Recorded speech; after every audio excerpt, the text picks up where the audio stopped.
नमस्कार दोस्तों, आप सभी का एक बार फिर से स्वागत है आपके अपने चैनल वेद ज्ञान केंद्र में। आज हम भगवद गीता के 8वें अध्याय, जिसे अक्षर ब्रह्म योग कहा जाता है, आज हम इस अध्याय के बारे में सरलता और विस्तार से जानेंगे।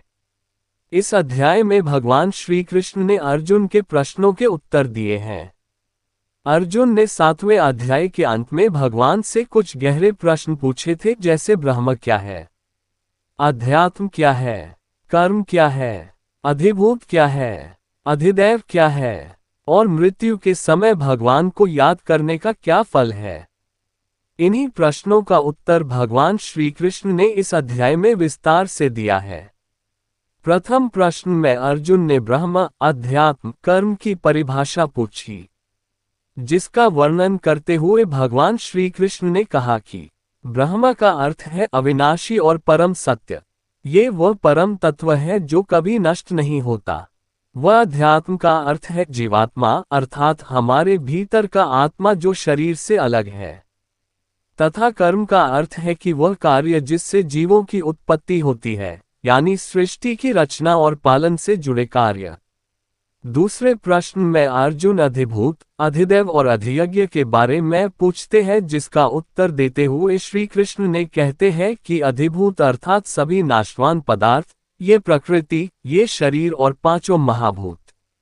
अधिदैव अर्थात देवताओं का विषय, यानी ब्रह्मा, इंद्र, चंद्रमा, सूर्य जैसे देव शक्तियां।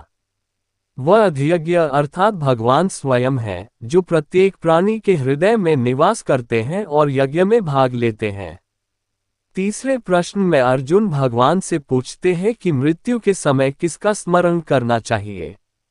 भगवान ने कहा, जो मनुष्य अंतिम समय में जिस भाव का स्मरण करता है, उसी को प्राप्त होता है। यदि मृत्यु के समय मनुष्य धन, परिवार या किसी वस्तु को याद करता है तो अगली जन्म यात्रा में वही भाव प्रमुख हो जाता है। लेकिन यदि मृत्यु के समय भगवान का स्मरण करे तो वह मोक्ष प्राप्त करता है और फिर जन्म मृत्यु के चक्र में नहीं पड़ता। यहाँ भगवान ने स्पष्ट किया, अंतकाले च मामेव स्मरन् मुक्त्वा कलेवरम्, अर्थात यदि कोई व्यक्ति मृत्यु के समय केवल मुझे स्मरण करता है तो वह निश्चित रूप से मुझे ही प्राप्त होता है। साधना का महत्व बताते हुए भगवान श्री कृष्ण ने अर्जुन को कहा कि केवल मृत्यु के समय ही नहीं बल्कि जीवन भर मन को भगवान में लगाना चाहिए। जो व्यक्ति निरंतर भगवान का स्मरण करता है, उसका चित्त स्थिर हो जाता है। ऐसा योगी मृत्यु के समय भी सहज रूप से भगवान का ध्यान करता है और मोक्ष को प्राप्त करता है। ओंकार का जप का महत्व के बारे में भगवान ने कहा कि जो व्यक्ति ओम का जप करते हुए और भगवान को स्मरण करते हुए शरीर त्यागता है, वह परम धाम को प्राप्त करता है। ओंकार ब्रह्म का प्रतीक है। इसका जप मन और बुद्धि को पवित्र करता है। योगाभ्यास और ध्यान के बारे में भगवान ने समझाया कि योगाभ्यास करने वाला व्यक्ति अपनी प्राणशक्ति को ब्रह्मरंध्र में स्थिर करता है। फिर भगवान के ध्यान में लीन होकर वह देह त्याग करता है। ऐसे साधक को परम लक्ष्य मिलता है। इस अध्याय में श्री कृष्ण ने संसार की अस्थिरता का भी वर्णन करते हुए कहा है कि ब्रह्मा जी का एक दिन और एक रात भी अत्यंत लंबा है, लेकिन उस एक दिन में असंख्य युग आते और जाते हैं। फिर भी जब उनका दिन समाप्त होता है तो सारी सृष्टि लीन हो जाती है और रात बीतने के बाद पुनः प्रकट होती है।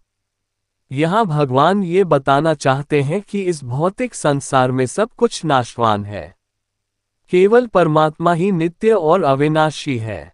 इस अध्याय में भगवान हमें परम धाम की प्राप्ति का मार्ग बताते हुए कहते हैं कि जो साधक भगवान का ध्यान करते हुए शरीर छोड़ता है, वह भगवान के परम धाम परम पद को प्राप्त करता है। वह न तो जन्म लेता है, न ही मृत्यु को प्राप्त होता है।